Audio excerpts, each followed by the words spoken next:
শ্রদ্ধেয় রাজেন রাভা, শ্রদ্ধেয় হাকিম রাভা, আনন্দী রাভা, শ্রদ্ধেয় কাতিরাম রাভা, শ্রদ্ধেয় শরৎচন্দ্র রাভা, প্রাক্তন বিধায়ক দ্বিজেন রাভা, সভাপতি রাভা জাতীয় পরিষদ, গঙ্গারাম রাভা, সভাপতি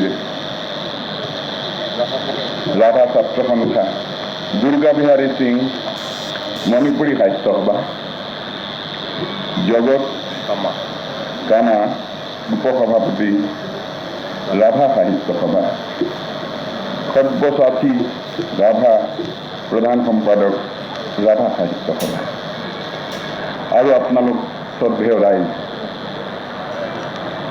মোক এই সভালৈ, এই মহান সভালৈ মতা হৈছে অসম সাহিত্য সভাৰ সভাপতি হিচাপে। সেই হিচাপে প্ৰথমেই মই ক'ব খোজোঁ, ৰাভা সাহিত্য কৃষ্টিৰ বুৰঞ্জীও নকওঁ, আপোনালোকে সকলো জানে। তেওঁলোকৰ স্বীকৃতি পোৱাৰ কাৰণে যিখিনি সংগ্ৰাম সেইখিনিও শুনিলে, তেওঁলোকৰ ক্ৰোধো শুনিলে। শুনাৰ পিছত মই অকল ক'ব খোজোঁ যে অসমত অসম সাহিত্য সভাৰ ভাৰ লৈ পেলাই এখন কাৰ্টুন দেখিছিলোঁ মই কোনোবা এখন কাগজত। তাত আছিল এখন ভঙা এম্বেচেডাৰ, নাম লেখা আছে অসম সাহিত্য সভা। তাৰ দুটা টায়াৰ ফুটা। এটা নতুন ড্ৰাইভাৰ এজন আহিছে, টুপি পিন্ধা এজন ড্ৰাইভাৰ, তাৰ নাম ভূপেন হাজৰিকা। আৰু ভূপেন হাজৰিকাই সেই গাড়ীখন চলাব উঠিছে আৰু এনেতে দেখে PWDয়ে লিখি থৈ দিছে, সাৱধান, সন্মুখৰ সম্প্ৰীতিৰ সকলো দলং ভঙা। এতিয়া মোৰ অৱস্থাটো কি হৈছিল সেই ড্ৰাইভাৰটোৰ? মই প্ৰথমেই ভাবিলোঁ যে অসম সাহিত্য সভাক, যিটো অসমীয়া ভাষাক পৰিপুষ্ট কৰি তুলিছে যুগ যুগ ধৰি, চুকাফা অহাৰ দিনৰ পৰা, তাৰো আগৰ পৰা যিসকলে এই অসমত বাস কৰি আহিছে, সেই জনগোষ্ঠীসকলৰ ভাষা সংস্কৃতিকো আমি একেখন মজিয়াতে বহি সমবিকাশৰ কাৰণে চেষ্টা কৰাব লাগিব, আৰু আমি চেষ্টা কৰিব লাগিব। আৰু যি যি স্তৰতে আছে বিকাশৰ, সেই স্তৰৰ পৰা আৰু উন্নত কৰাৰ চেষ্টা কৰিব লাগিব। সেইকাৰণে মই কৈছিলোঁ যে অসম সাহিত্য সভা সঁচাকৈ অসমৰ সাহিত্য সভা হওক, অকল অসমীয়া সাহিত্য সভা নহয়। তাৰ কাৰণে আমি হিতেশ্বৰ শইকীয়া ডাঙৰীয়া তালৈ লৰি গৈছিলোঁ যে গজগজীয়া কৰিবৰ কাৰণে আমাৰ অসমৰ সকলো ভাষা গোষ্ঠীৰ চৰ্চা, জীৱন্ত চৰ্চা হৈ থাকিব। এটা লিটাৰেৰী কমপ্লেক্সৰ কথা ভাবিলোঁ। লিটাৰেৰী কমপ্লেক্স অৰ্থাৎ সাহিত্য প্ৰকল্প। সাহিত্য প্ৰকল্পত সকলো পুৰণি পুথি-পাঁজি অনাগত দিনৰ কাৰণে সংগ্ৰহিত থাকিব। মাইক্ৰ'ফিল্মেৰে তাক ৰখা হ'ব। তাৰপিছত চৰ্চা কেন্দ্ৰ হ'ব। এজন ল'ৰাই গৈ পেলাই তৎক্ষণাৎ গুৱাহাটী ইউনিভাৰ্চিটিৰ ল'ৰা এজনে গৈ, ইঞ্জিনিয়াৰ পঢ়ি আছে, যেনেকৈ দিল্লীলৈ ইঞ্জিনিয়াৰিং পঢ়িব গৈ বা MSc পঢ়িবলৈ গৈ ফ্ৰেঞ্চ শিকিবলৈ যায়, ফ্ৰেঞ্চ শিকি আহে যে আমাৰ ফ্ৰেঞ্চ সন্ধিয়া 7টা সন্ধিয়া আমি ফ্ৰেঞ্চ শিকিম। ঠিক তেনেকৈ এজন গুৱাহাটী বিশ্ববিদ্যালয়ৰ ল'ৰা কিম্বা এজন নিউজিলেণ্ডৰ পৰা অহা গড় চাবলৈ অহা মানুহেও তৎক্ষণাৎ বড়ো ভাষাটো শিকি ল'ব পাৰিব, ৰাভা ভাষাটো শিকি ল'ব পাৰিব সেই চৰ্চা কেন্দ্ৰৰ পৰা। আৰু সংগ্ৰহালয়, তাৰপিছত অডিঅ' ভিজুৱেলি ধৰক সংগ্ৰহ, এই লোকগীত, লোক সংস্কৃতি, এই সকলোবিলাক ধৰি থৈ দি তাকে প্ৰদৰ্শনী কৰা আৰু এটা খুব ডাঙৰ 5,000 আসন থকা এটা মুকলি মঞ্চ, তাত সকলো লোকসংগীত, সকলো নাটক যাতে হ'ব পাৰে, 5,000 মানুহে যাতে চাব পাৰে, ঠিক তেনেকে এটা লিটাৰেৰী প্ৰকল্প কৰিবলৈ যেতিয়া মাটি খোজোঁ, 50 বিঘা মাটি খুজিলোঁ, এই চৰকাৰে আমাক 58 বিঘা দিলে। 58 বিঘা দিয়াত এতিয়া আৰু বিপদত পৰিছোঁ, এতিয়াতো পইচাই নাই আমাৰ।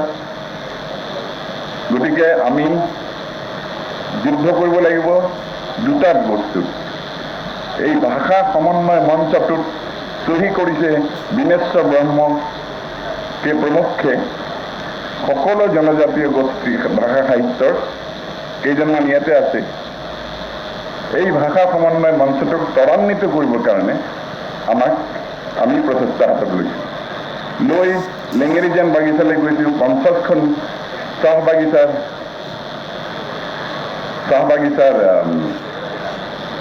মজদুৰে আমাৰ আসাম সাহিত্য সভাক সহায় কৰিম বুলি তাতে কথা দিছে।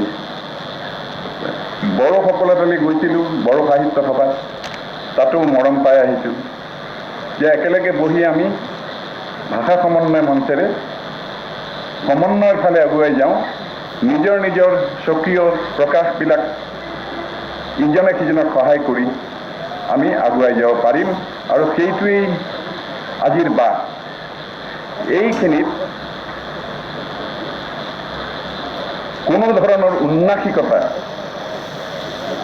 কোনো ধৰণৰ হীনমন্যতা যদি থাকে, তেতিয়াহ'লে গণ্ডগোল হয়, তেতিয়া সমন্বয় নহয়। আমি যদি মই সৰু বুলি ভাবি থাকোঁ আৰু কোনোবাই অকল মই বৰা বুলিয়ে ভাবি থাকে যে আমাৰ ভাষাটো বেছি উন্নত, কিন্তু কম উন্নত, এই হীনমন্যতা আৰু উন্নাসিকতা আমি বিদায় দি যদি কৰ্মশালাৰে সৃষ্টিৰ মাজেদি আমি যদি ইজনে সিজনক বুজিব পাৰোঁ, তেতিয়াহ'লে মোৰ বোধেৰে ব্যৱহাৰিক জীৱনটো, দৈনিক ব্যৱহাৰিক জীৱনত যদি আমি সহযোগী ভাষা এটাৰে কথা পাতোঁ, কোনো মহাভাৰত অশুদ্ধ নহয়, কাৰণ এইটো বৈজ্ঞানিকভাৱে এইটো চলি আছে। এতিয়া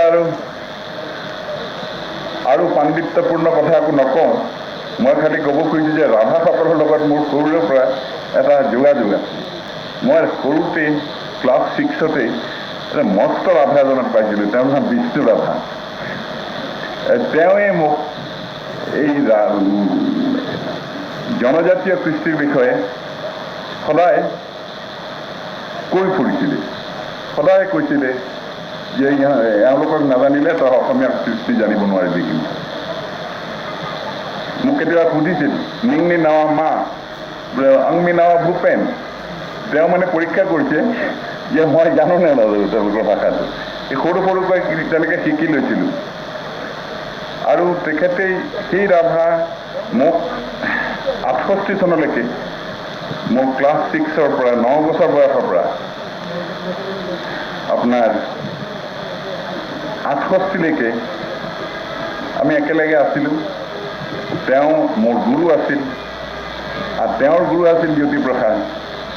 সেই ৰাভা সান্নিধ্যই, বিষ্ণু ককাইদেউৰ সান্নিধ্যই মোক ৰাভাৰ ফালে খুব টানিছিলে। তাৰপিছত যৌৱনত যেতিয়া বেনাৰস হিন্দু ইউনিভাৰ্চিটিলৈ গ'লোঁ, তেতিয়া হাকিম চন্দ্ৰ ৰাভাক পালোঁ। হাকিম চন্দ্ৰ ৰাভা তেতিয়াও ৰাভাৰ প্ৰতি তেওঁ মানে অসমৰ প্ৰতি প্ৰেম, ভাৰতৰ স্বাধীনতাৰ প্ৰতি প্ৰেম, আৰু তেওঁ কিমান দৰিদ্ৰভাৱে, কোনো দাৰিদ্ৰ নেওচি তেওঁ তাত পঢ়া শুনা কৰিবলৈ গৈছিল সেইটোও জানো। গতিকে আজি মই ঘৰলৈ অহা যেন লাগিছে। আপোনালোকে মোক কিবা সভাপতি কৰিছে, সেইটো হিচাপে মই ঠিক অহা নাই। মই সেই ৰাভা যিসকলক সদায় জানিছিলোঁ, সেইসকলৰ তালৈ অহা যেন লাগিছে মোৰ। আৰু মই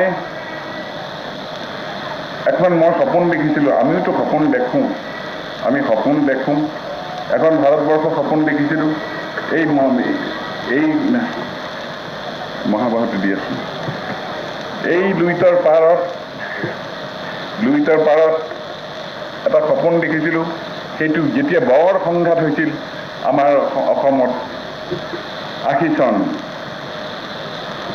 81 82 যেতিয়া দেখিছিলোঁ চাৰিওফালে স্বাধীনতাৰ সূৰ্য নহয়, স্বাধীনতাৰ আৰ্থিক সূৰ্যটো য'ত য'ত কম হৈ পৰিছে তাতে এথনিক গোটবিলাকে খঙেৰে চিঞৰি দিছে যে নাই আমাৰ প্ৰতি অন্যায় হৈছে। সেইকাৰণে লিখিছিলোঁ, মহাবাহু ব্ৰহ্মপুত্ৰ মহামিলনৰ তীৰ্থ, কত যুগ ধৰি আহিছে প্ৰকাশী সমন্বয়ৰ অৰ্থ। মহাবাহু ব্ৰহ্মপুত্ৰ মহামিলনৰ তীৰ্থ, কত যুগ ধৰি আহিছে প্ৰকাশী সমন্বয়ৰ অৰ্থ। সংস্কৃতিৰ কাজিয়া নহয়, দুষ্কৃতি আৰু সংস্কৃতিহে কাজিয়া হয়। সুদূৰ কান্ন কুব্জৰে পৰা 12 ভূঞা আহিছিলে, সেই বংশতে শংকৰদেৱ ইয়াতে জনমিলে। মৰুৰ দেশৰে আজান ফকীৰে মধুৰ জিকিৰ ৰচিলে, দিল্লীৰ দিলৱাৰে আহি শক্তি পুথি আঁকিলে। কিৰাত পুত্ৰ বিষ্ণু ৰাভাই, কিৰাত পুত্ৰ বিষ্ণু ৰাভাই মাটিৰ কৃষ্টি জীয়ালে। সমন্বয়ৰ দেখুৱালে কত প্ৰকাশ স্বতঃস্ফূৰ্ত। তাৰপিছত আহিল পদ্মা নদীৰ ধুমুহা। পদ্মা নদীৰ ধুমুহাত পৰি কত জন আহিলে। লুইতৰ দুয়ো পাৰে কত না অতিথি আদৰিলে। কিছু দিব লাগে কিছু ল'ব লাগে, জিন যাবলে হলে। কিছু দিব লাগে কিছু ল'ব লাগে, জিন যাবলে হলে। মিলিব লাগে মিলাব লাগে, ৰবীন্দ্ৰনাথেও ক'লে। অগ্ৰৱাল জ্যোতিয়ে ইয়াতে জ্যোতিৰ প্ৰপাত বোৱালে। অজিন পাতকী সবাৰ স্বাৰ্থ, জ্যোতিৰে কৰি ব্যৰ্থ। মহাবাহু ব্ৰহ্মপুত্ৰ মহামিলনৰ তীৰ্থ, কত যুগ ধৰি আহিছে প্ৰকাশী সমন্বয়ৰ অৰ্থ। সেইকাৰণে ভাল পাইছোঁ ৰাভাৰ সাহিত্য সংস্কৃতি জ্যোতিষ্মান হৈ উঠক। এইখন হাকিম ৰাভা মৃত্যুৰ আগতে মহকুমা হওক। ভাল পাইছেনে আপুনি? মহকুমা হওক। আৰু কিবা 10 লাখ বিচাৰি 5 লাখ আমি আদায় কৰিলোৱেই, গতিকে আৰু এনেকৈ ফাইট কৰি থাকিলে আদায় হৈ থাকিব। তাৰপিছত মই 7টা বজাত আহি গান গাম। হ'ব, নমস্কাৰ।